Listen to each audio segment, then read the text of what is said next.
नमस्कार दोस्तों, स्वागत है आपका सरकारी न्यूज चैनल पर। जी हां दोस्तों, आज देश और दुनिया से बेहद ही बड़ी खबरें निकल के आ रही हैं, जिनकी जानकारी आज आपको इस वीडियो में मिलेगी।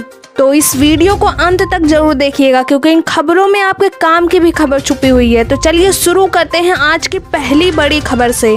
इस राज्य में हुई है भारी बारिश, जिसकी वजह से जनजीवन हुआ है अस्त व्यस्त। IMD ने रविवार तक के लिए जारी किया है रेड अलर्ट। जी हाँ दोस्तों, लगातार हो रही बारिश की वजह से लोगों का जीवन अस्त व्यस्त हो गया। बीते 3 दिनों से ही मूसलाधार बारिश से लोगों को काफी परेशानी का सामना करना पड़ रहा है। भारी बारिश के कारण मुंबई में अंधेरी सबवे जलमग्न हो गया। आपको बता दें कि मुंबई में बारिश का आंकड़ा 505 मिलीमीटर के मासिक औसत को भी पार कर गया, वो भी केवल 11 दिनों में। जी हां दोस्तों, मौसम विभाग की माने तो मुंबई में 556 मिलीमीटर बारिश दर्ज की जा चुकी है। बीते रात से ही हो रही बारिश लगातार मंगलवार तक हो सकती है। मौसम विभाग का मानना है कि इस दौरान 200 मिलीमीटर बारिश हो सकती है। वहीं मौसम विभाग ने ये भी बताया है कि देश में आर्थिक राजधानी मुंबई, ठाणे, रायगढ़ और रत्नागिरी में रविवार के लिए हाई अलर्ट का ऐलान किया गया है। वहीं 13 जून को यानी रविवार को महाराष्ट्र के कुछ हिस्सों में 24 घंटे में 204 मिलीमीटर तक बरसात होने की उम्मीद लगाई गई है। वहीं मौसम विभाग के द्वारा मंगलवार तक शहर के कोंकण इलाके में ऑरेंज अलर्ट जारी किया गया है। वहीं मौसम विभाग की चेतावनी के बाद BMC एक्शन मोड में आ गई है। जी हां दोस्तों, निचले इलाकों और मीठी नदी के पास रहने वालों को अन्य जगहों पर शिफ्ट करने की तैयारी तेजी से की जा रही है। इस दौरान वार्ड दफ्तरों को गिरे पेड़ों को हटाने का काम भी दिया गया है। इसके अलावा इमरजेंसी हालातों में तैयार रहने के लिए कहा गया है। मिली जानकारी के अनुसार Maharashtra housing and area development authority, fire brigade और राज्य आपदा प्रबंधन बलों को भी तैयार रहने के लिए कहा गया है। तो दोस्तों, आप रविवार को घर से बाहर बिल्कुल ना निकलें, क्योंकि आप इन सभी आंकड़ों से पता लगा सकते हैं कि रविवार की बारिश कितनी ज्यादा होने वाली है। वहीं दोस्तों, एक और अगली बड़ी खबर, बच्चों में कोरोना संक्रमण के बचाव और इलाज के दिशा निर्देश हो गए हैं जारी। रेमडेसिविर के प्रयोग से लेकर दिया गया है सभी जरूरी टिप्स। जी हाँ दोस्तों, कोरोना की संभावित तीसरी लहर से निपटने की तैयारी के बीच बच्चों में कोरोना संक्रमण के बचाव और इलाज के लिए विस्तृत दिशा निर्देश जारी किए गए हैं। वहीं DGHS की तरफ से जारी दिशा निर्देश में कहा गया है कि 18 साल से कम उम्र के बच्चों के इलाज में रेमडेसिविर का प्रयोग नहीं किया जाएगा। वहीं दोस्तों, आपको बताते हैं कि आखिरकार छोटे बच्चों में कोरोना संक्रमण फैलता कैसे है।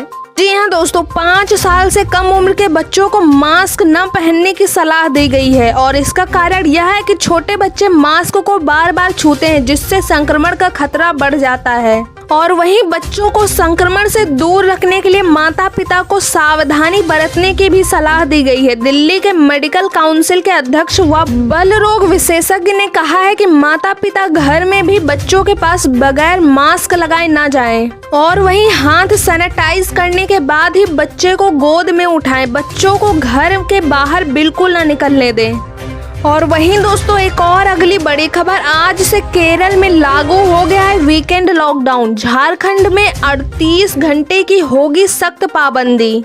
जी हाँ दोस्तों, देश में कोरोना की दूसरी लहर अभी भी व्याप्त है। हालांकि इसकी रफ्तार पहले के मुकाबले बहुत ही ज्यादा धीमी हो गई है और हल्की भी हो चुकी है। इतना ही नहीं, मंगलवार से लगातार चौथे दिन कोरोना के दैनिक संक्रमित मामले 1 लाख से भी कम आ रहे हैं। हालांकि दैनिक मौतों के आंकड़े भी उतार चढ़ाव में जारी हैं। और वहीं इन सभी के बीच में केरल से एक बेहद ही बड़ी खबर निकल के आ रही है। जी हाँ दोस्तों, आज से केरल में वीकेंड लॉकडाउन जारी हो गया है। हालांकि इस दौरान होटल से टेक अवे पर्सनल की सुविधा जारी नहीं रहेगी, लेकिन खाने की होम डिलीवरी पर कोई रोक नहीं होगी। इस दौरान सोशल डिस्टेंसिंग के कड़े नियमों का भी पालन करना होगा। और वहीं झारखंड में 38 घंटे और बढ़ाई गई पाबंदियां। आज से झारखंड में लॉकडाउन की अवधि को 38 घंटे के लिए और बढ़ा दिया गया है। जी हाँ दोस्तों, 12 जून शाम 5 बजे से 14 जून सुबह 6 बजे तक का संपूर्ण लॉकडाउन रहेगा झारखंड में। इस दौरान दुकानें शाम 4 बजे तक खुली रहेंगी। आपको बता दें कि 22 अप्रैल से झारखंड में लॉकडाउन लगाया हुआ है, जो कि अब बढ़ा के 14 जून तक कर दिया गया है। और वहीं दोस्तों एक और अगली बड़ी खबर, तमिलनाडु में कुछ ढील के साथ पाबंदियां 21 जून तक रहेंगी लागू। 14 जून से सैलून, पार्क और शराब की दुकानें हो जाएंगी चालू।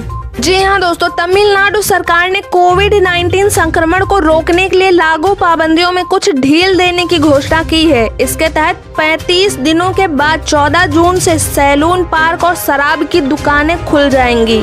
और वहीं आपको ये भी बता दें कि सिनेमा और बस सेवा पर 21 जून तक पाबंदी लागू रहेगी। चेन्नई समेत 27 जिलों में 33% कर्मचारियों के साथ उद्योग का कामकाज जारी रहेगा। और वहीं दोस्तों एक और अगली बड़ी खबर, दिल्ली में इस बार 13 साल पुराना रिकॉर्ड दोहराएगा मानसून। जाने आज कहां कहां होगी भारी बारिश।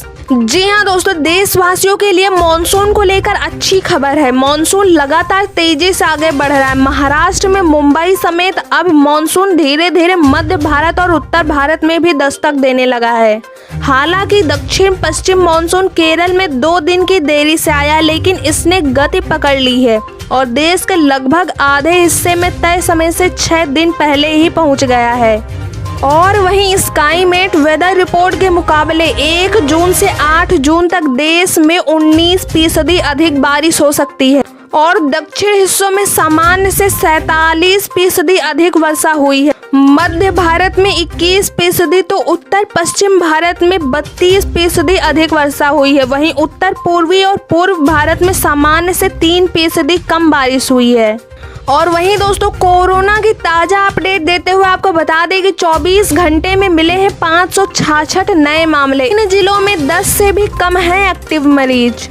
जी हाँ दोस्तों, कोरोना संक्रमण की दूसरी लहर के दौरान देश के अन्य राज्यों समेत बिहार की भी स्थिति अब बदतर हो गई है। कोरोना से मरने वालों की संख्या डरा रही है। संक्रमण की रफ्तार पर ब्रेक लगाने के लिए सरकार ने राज्य में लॉकडाउन लगाने का फैसला किया था और वहीं तकरीबन 1 महीने तक राज्य में लॉकडाउन लागू भी किया गया, जिसकी वजह से संक्रमण की रफ्तार थोड़ी कम हो गई है। जी हाँ दोस्तों, लॉकडाउन में कोरोना मरीजों का ग्राफ बड़ी तेजी से गिरा है। ऐसे में 8 मई से राज्य में अनलॉक की प्रक्रिया शुरू कर दी गई है।